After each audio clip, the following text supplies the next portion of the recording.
இத்தனை பேரையும் ஒருங்கிணைத்து மிகச் சிறப்பாக செய்ய முடியும்.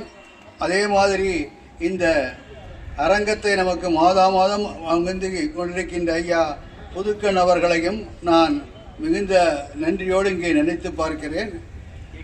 இங்கே தெய்வ கணபதி இளைஞர் படையில் தலைவர், இளைஞர் படையினுடைய தலைவர் தெய்வ கணபதி அவர்கள் வந்திருக்கிறார்கள். அவர் சுறுசுறுப்பு திலகம் என்று சொல்லலாம் அவரை. அவர் அதை போலவே கதை சொல்வதிலே வல்லவரான முகிலங்குடியைச் சேர்ந்தவர்கள் அவர் ஐயா பெரியவர் அவர் வந்திருக்கிறார்.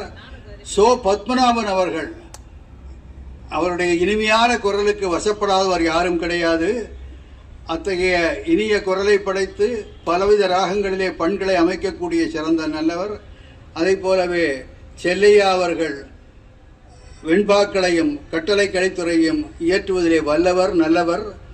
அதை போன்று பார்த்தாலே பக்தியை தூண்டக்கூடிய வகையிலே அனலேந்தி அவர்கள் இங்கே இருக்கிறார்கள்.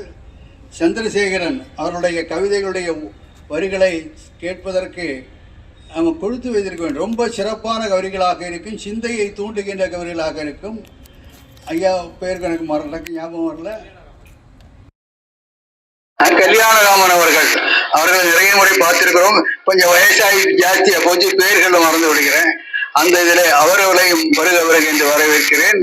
எல்லாவற்றுக்கும் மேலாக எங்கள் துறையை சார்ந்தவரும் என்னை போலவே பரிதாபத்துக்குரிய ஒரு தலைமை ஆசிரியராக இருக்கின்ற செந்தில்குமார் அவர்களையும் இந்த நிகழ்ச்சிகள் அனைத்தையும் ஒருங்கிணைத்து யூடியூபிலே பதிவேற்று ஆண்டுதோறும் மாதந்தோறும் பதிவேற்றுக் கொண்டிருக்கின்ற ஐயா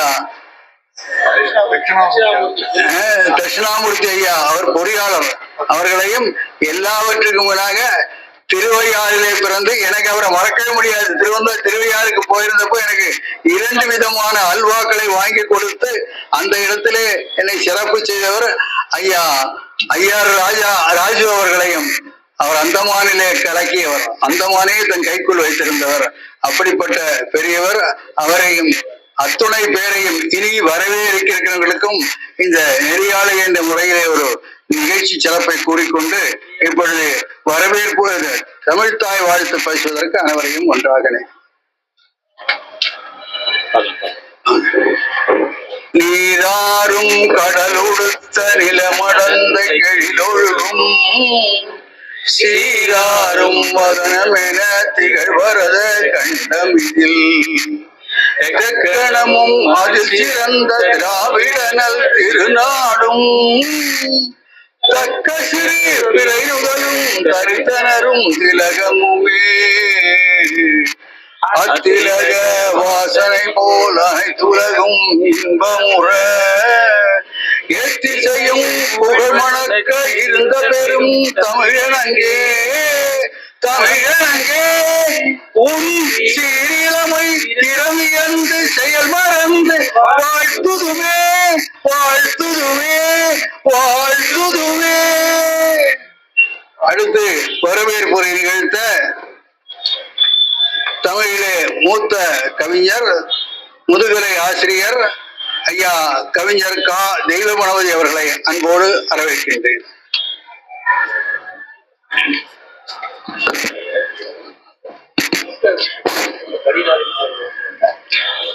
தித்திக்கும் தெல்லமுதே, தெல்லமுதின் மேலான முத்திக்கனியே, என் முத்தமிழே, நீ என் நாவில் வந்து குடியேற நின்னை வாழ்த்தி வணங்குகின்றேன். எனது குரு முகிலையார் உள்ளிட்ட சான்றோர் அவையை வணங்கி எனது வரவேற்புரையை தொடங்குகின்றேன். இன்றைய நிகழ்வு இது ஞாலம் இலக்கிய இயக்கத்தின் இலக்கிய நிகழ்வு. இந்த நிகழ்வு ஒரு சிறப்பு மிக்க நிகழ்வாக நாம் கருதலாம். ஏனெனில் நம்மிடையே சிறப்புரை ஆற்றுவதற்காக வருகை தந்து கொண்டே இருக்கின்றார் திருமிகு குடியாத்தம் குமரன் அவர்கள்.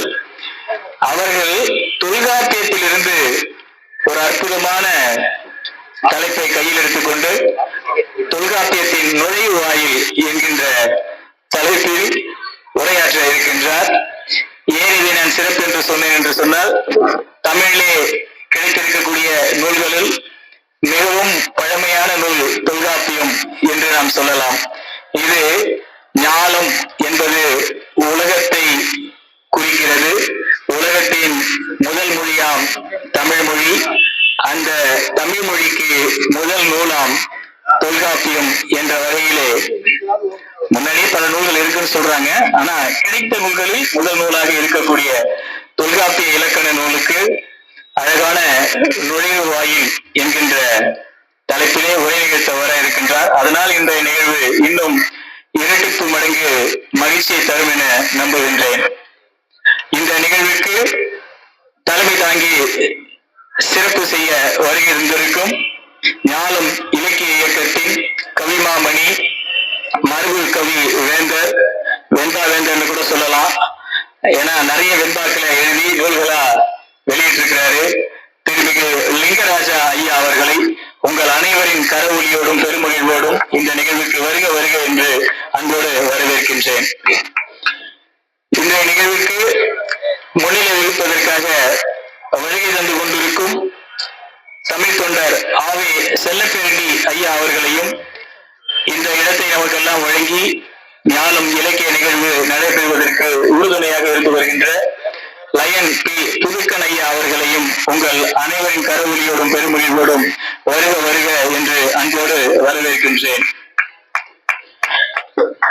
இன்றைய நிகழ்விலே அழகான ஒரு கவியரங்கம் நடக்க இருக்கின்றது. இந்த மாதம் நம்முடைய மகாகவி பாரதியார் பிறந்த மாதம். அதனால் தலைப்பும் அவரை ஒட்டியே இருப்பதாக நான் எண்ணுகிறேன். நீரு துயில் நீக்கிய நிலா என்று அழகான தலைப்பு கொடுத்திருக்கிறார்கள். ஆனால் நீடு துயில் நீக்க பாடி வந்த நிலா என்று அவரை அழைப்பார்கள் பாரதியாரை. அந்த அளவிலே இன்றைய கவியரங்கத்தில் பங்கு கொண்டு கவிதைகள் பாட வருகை தந்திருக்கும் கவிஞர் பெருமக்கள் அனைவரையும் இருகரம் கூப்பி உங்களின் கரவொலியோடு வருக வருக என்று இந்த விழாவிற்கு அன்போடும் பெருமகிழ்வோடும் வரவேற்கின்றேன். இன்றைய நிகழ்விலே நன்றியுரை வழங்குவதற்காக வருகை தந்திருக்கக்கூடிய எனது குரு, ஞாலம் இலக்கிய இயக்கத்தின் தலைவர், செம்மொழி தமிழாய்வு மத்திய நிறுவனத்தின் மேலாள் பதிவாளர் முனைவர் முகிலை ராஜபாண்டியன் ஐயா அவர்களையும் விழா குழுவின் சார்பாக உங்கள் அனைவரின் கரவொலியோடும் பெருமகிழ்வோடும் வருக வருக என்று அன்போடு வரவேற்கின்றேன். எனது பணி வரவேற்புரை.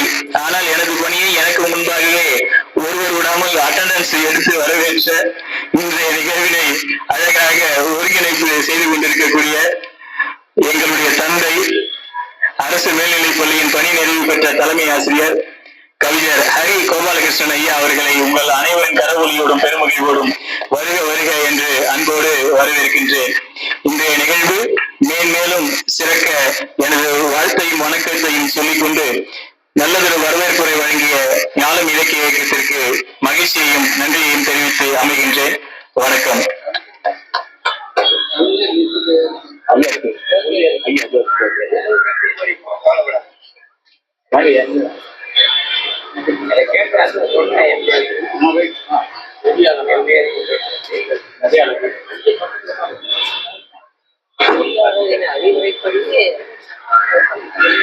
அருமையானதொரு வரவேற்புரை நிகழ்ச்சி நம்மை எல்லாம் மகிழ்ச்சி கடலை ஆழ்த்தி கொண்டிருக்கும் தெய்வத்து கணபதி அவர்களுக்கு என்னுடைய வணக்கத்தை தெரிவித்துக் கொள்கிறேன், வாழ்த்துக்களையும் தெரிவித்துக் கொள்கிறேன். அடுத்து கவியரங்கம் தொடர்கிறது. தலைமை அவர்களே கவியரங்க தலைவராகவும் இருந்து நிகழ்ச்சியை தொடர்ந்து நடத்தி சிறப்பித்து தருமாறு அன்போடு உழைக்கிறேன். இப்பொழுது கவியரங்கம் தொடங்கும்.